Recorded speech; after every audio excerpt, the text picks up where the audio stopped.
Well, obviously we're facing Ireland, so we know that now. That's the best part. We know who we're playing. They're a quality side. They've been number one this year. I think our last three results are loss, win, loss, so there won't be any complacency in our camp. So it's pretty exciting. We're right where we want to be. Why is it that they play you so tough? Well, it's taken them a long time to get there, and they obviously enjoyed it, so they've decided to keep doing it. When you go to a lot more detail than that here, I mean, do they do certain things that other sides don't? Is it about what Joe's ball? Is it a structural thing? Why do they keep you guys off?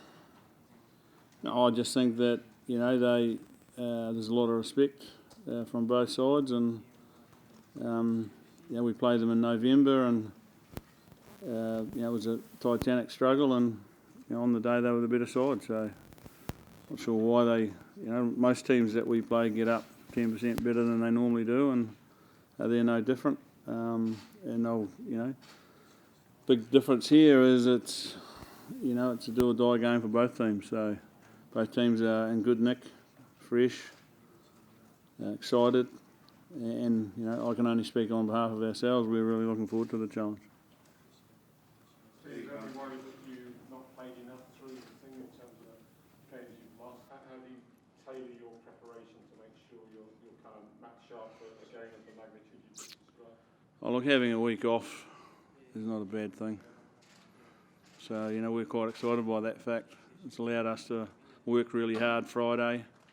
GPS numbers were equivalent or just above what a normal test match would be, so we don't feel like we've lost any opportunity to get ourselves where we need to be. And the exciting part is we had Saturday locked up in the hotel because we couldn't do anything because of the storm, which I might add too, we'd like to pass on our sympathies to the Japanese people who have lost family members and property and so forth, having been through a natural disaster. I know it can be pretty shaky, so we're very supportive of them and don't want to be seen to that comment to be taken out of context. But we had to stay in the hotel, so we got a whole day's rest.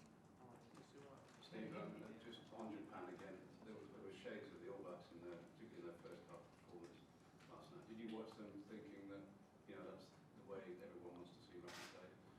Oh, it's a good way to play footy, isn't it? I mean, it's worked against Ireland, it's now worked against Scotland and their other pool opponent, Samoa. So, people have said, who do you want to play? Well, they're the informed team, so I'm quite happy they're on the other side of the draw.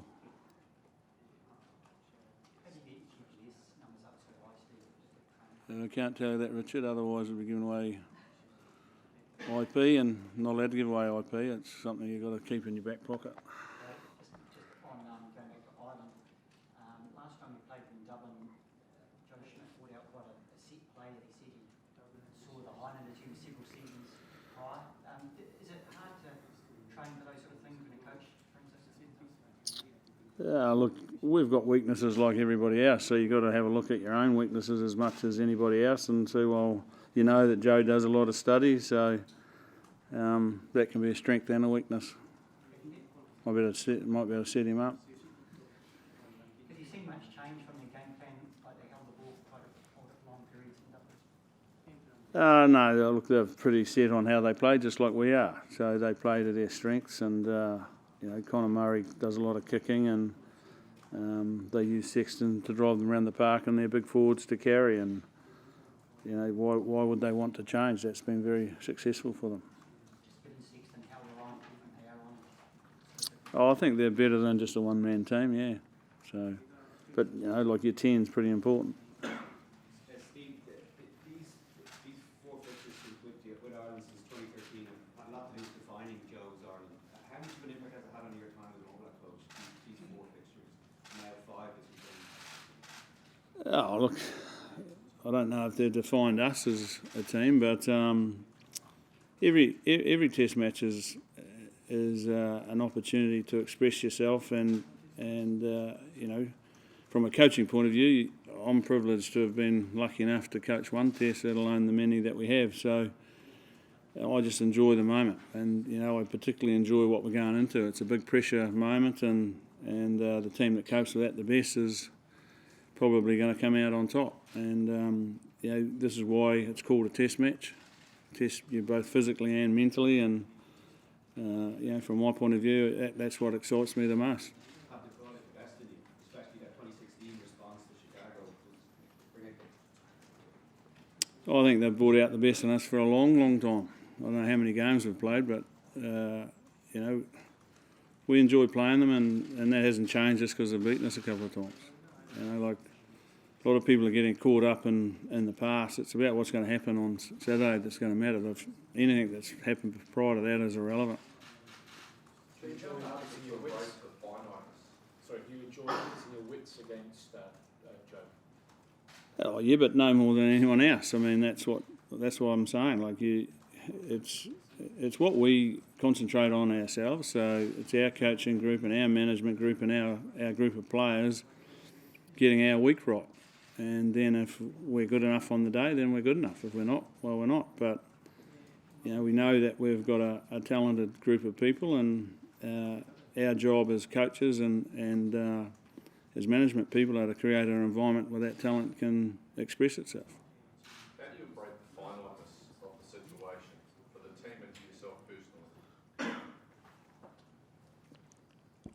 personally? Do you mean the fact that if you lose, you go home? The fact that you lose your All Black career is over as well. Well, I'm not worried about my All Black career. I mean, I'm more concerned about the fact that we earn the right to come back on Monday. So what will be will be. I mean, you know that when you step up to this tournament. You have a round robin, and then you have a knockout stage. So we've earned the right to get to the knockout stage, and now we've got to earn the right to stay here. Do you feel you're in the best position you can be to win 3 tough matches in a row? Well, I'm not even thinking about 3. We don't know we're going to play 3, Nigel. We only know we're going to play 1, and that's all we're thinking about. Steve, a pretty sad time for the Barrett boys. I understand their grandfather passed away. Just how they cope with that news? Well, how would you imagine they'd cope with it, Mel, mate? Pretty sad. Yeah, and it's look, they're a tight-knit family, and we pass on our condolences to them and their sympathies, but at the same time we'll be supporting the 3 boys that are here. It's really not the place to be talking about it, I don't think.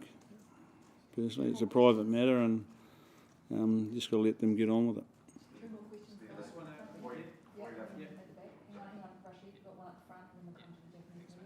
Before you left Dublin last time, you said you challenged Ireland to handle the pressure of being the world's best side. How do you think they've done that since?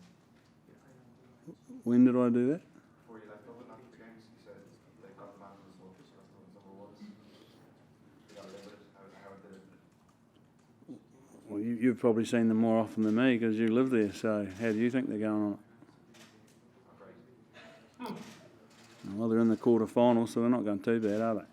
And, they're the same as the other 7 teams. Like, what they've done prior to getting here doesn't matter who. It's what happens on Saturday. That's the exciting part about it. You control your own destiny. Steve, just one question from our Japanese media here. Just on the Japan game last night. Awesome. If you've seen it, would you now consider Japan as a Tier 1 nation considering the recent results? Oh, without a doubt, they'd have to be considered like they're playing and performing like a Tier 1 nation. They're now in the top 8 in the world on performance, and they're playing quality rugby. So I think Japan should be very, very proud of them. And what a marvellous thing for the tournament. They've given the game a boost, I think. They've given Japan rugby a boost. And they've given the Japan people a boost after what was a pretty horrific weekend.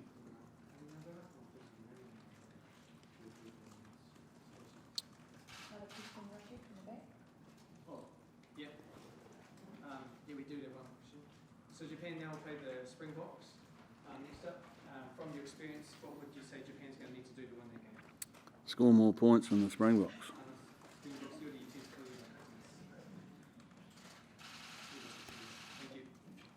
Thank you.